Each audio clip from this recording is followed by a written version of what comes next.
Hello guys, welcome back to my YouTube channel life with Sakai. आज चाहिँ जापानमा म बस्ने रुमको चाहिँ रुम टुर गराउन गइरहेको छु। ल आउनुहोस् सँगै हेरौँ। बेसिकली चाहिँ यहाँनिर चाहिँ यो डोरबेल बटन प्रेस गरेपछि भित्र साउन्ड सुनिने हुन्छ। अहिले चाहिँ नयाँ डिजाइन भएको भएर यहाँ क्यामेराहरू पनि भएर यहाँ बटनमा ठाउने बित्तिकै भित्र चाहिँ आफ्नो मोनिटरमा चाहिँ क्यामेरा देखेर अनि को आएको हो भन्ने कुरा चाहिँ देखिन सकिन्छ। हाम्रो चाहिँ अलिकति डिजाइन पुरानो भयो। यहाँ चाहिँ यो चाहिँ बाहिरबाट भित्र नदेखिने, भित्रबाट चाहिँ बाहिर देखिने खालको चाहिँ होल हुन्छ। अब यहाँ बसले बटन बटाएपछि अनि भित्रबाट आफूले हेर्न मिल्ने हुन्छ। ल आउनुहोस् अब भित्र जाउँ।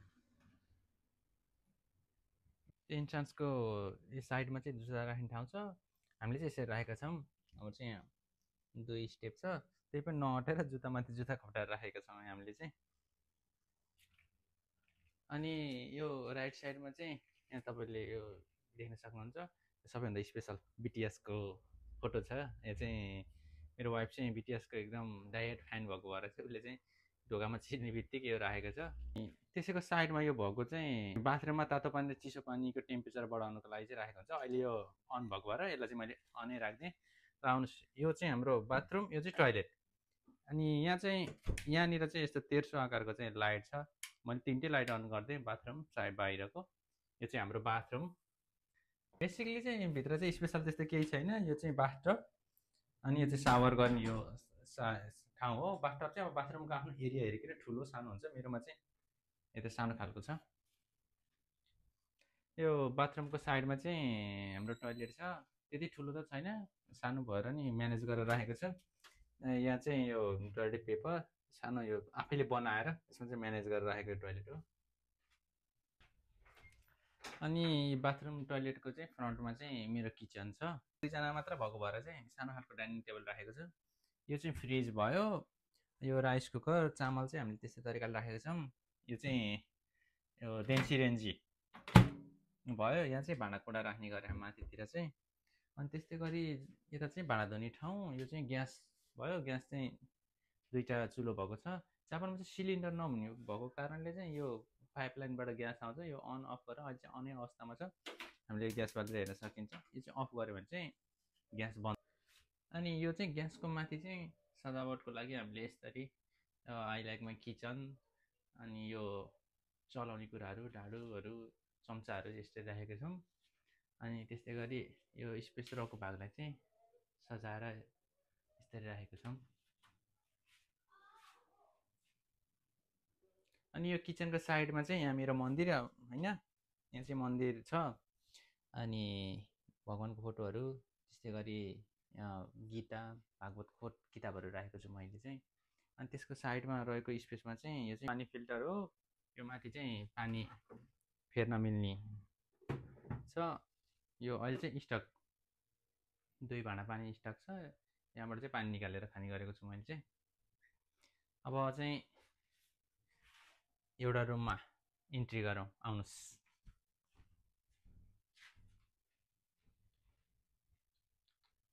मैले चाहिँ लाइट अन गरेँ। नर्मली जापानको सबै घरमा लाइट चाहिँ माथि सिलिङतिर राखेको हुन्छ। हाम्रो अरू कन्ट्रीहरूमा साइडमा हुन्छ भने यहाँ चाहिँ सबै सिलिङतिर हुन्छ। यो चाहिँ मेरो सोफा, थकै लागेको बेलामा चाहिँ रिल्याक्स गर्ने ठाउँ। अनि यतापट्टिको चाहिँ यो चाहिँ मेरो श्रीमतीको ड्रेसिङ टेबल, मेकअप गर्ने ठाउँ, उसको सामानहरू छ यो भित्र चाहिँ। अनि यो चाहिँ ड्रेसिङ टेबल भयो। अनि ड्रेसिङ टेबलको ठ्याक्कै माथि फेरि जङ्कुक हेर्नुहोस्। यहाँ फेरि बिटिएस र जङ्कुकको फ्यान भएको कारणले चाहिँ उसले चाहिँ धेरै ठाउँमा छ। भित्रपट्टि नै अहिले तपाईँलाई देखाउँछु म। अनि यो साइडमा चाहिँ मलाई ग्रिन प्लान्टहरू मनपर्ने भएर अलिअलि ग्रिन प्लान्टहरू पनि सजाएर राखेको छु। अनि आफूलाई मनपर्ने बुकहरू चाहिँ ग्रिन प्लान्टको तलपट्टि जापानिज, इङ्ग्लिस, नेपाली बुकहरू छ। जापानिज बुकहरू चाहिँ एनिमेहरूको बुक प्लस आफू जापानिज ल्याङ्ग्वेज पढ्दाखेरिको बुकहरू पनि छ। अनि यतापट्टि पनि नेपाली बुकहरू राखेको छु, आफूले मन परिरहेको पढिरहेको बुकहरू। अनि यो चाहिँ यो ओल्ड टिभी चाहिँ 300वटा बढी च्यानल आउनको लागि चाहिँ जोडेर राखेको सेटल बक्स हो। त्यस्तै गरी अब हामी चाहिँ नेक्स्ट रुममा जाउँ, आउनुहोस्। यो चाहिँ एनिमेहरूमा देखाए जस्तो यस्तो यस्तो तान्ने ढोकाहरू छ। यो चाहिँ मेरो बेडरुम। यहाँ पनि म लाइट बाल्छु। इट्स माई बेडरुम यो। अनि बेडरुमको छिर्ने बित्तिकै यो यो साइडमा चाहिँ एसी छ मेरो। यो चाहिँ बाहिर बाल्कनीमा जाने डोर भयो। डोर पनि यस्तै यही साइडमा खोल्ने डोरहरू हो। अहिले चाहिँ पर्दा खोलेर राखेको छु। यो एसी भयो। यो चाहिँ नर्मल कपडाहरू राख्ने, डलहरू राख्ने, सानो सानो ब्यागहरू राख्ने गरेको छ श्रीमतीले। हाम्रो सानो कपडाहरू चाहिँ यहाँ राख्ने गरेको छौँ। त्यस्तै जस्तो यतापट्टि साइडमा चाहिँ मैले अफिसियली कामहरू, घरबाट गर्ने कामहरू पनि घरमै बसी बसी नै गर्छु। अनि यो मेरो म्याकबुक। अनि यहाँ नजिक आएर हेर्नुहोस्, तपाईँ यहाँ हेर्न सक्नुहुन्छ। यो चाहिँ देशको फ्ल्यागहरू चाहिँ मैले यसरी सजाएर राखेको छु। अनि यहाँ पनि मैले आफ्नो बुकहरू, आफूले पढिरहेको बुकहरू यहाँ राखेको छु। यहाँ पनि सानो प्लान्टहरू राखेको छु। यो चाहिँ घरबाटै कामहरू चाहिँ परेको बेला चाहिँ घरबाटै अफिसियली कामहरू पनि घरबाटै गर्ने गरेको छु।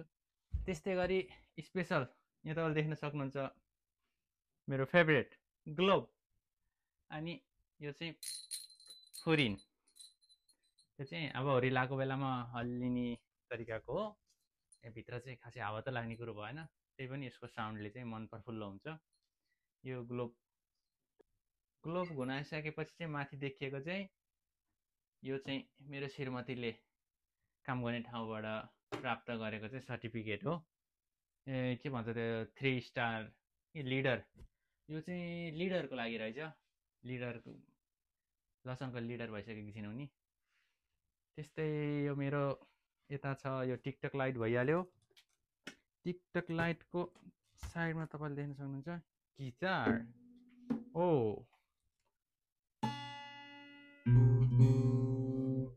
यो चाहिँ कहिलेकाहीँ मात्र प्र्याक्टिस गरेको छु। अहिले त बजाउन त त्यस्तो आउँदैन।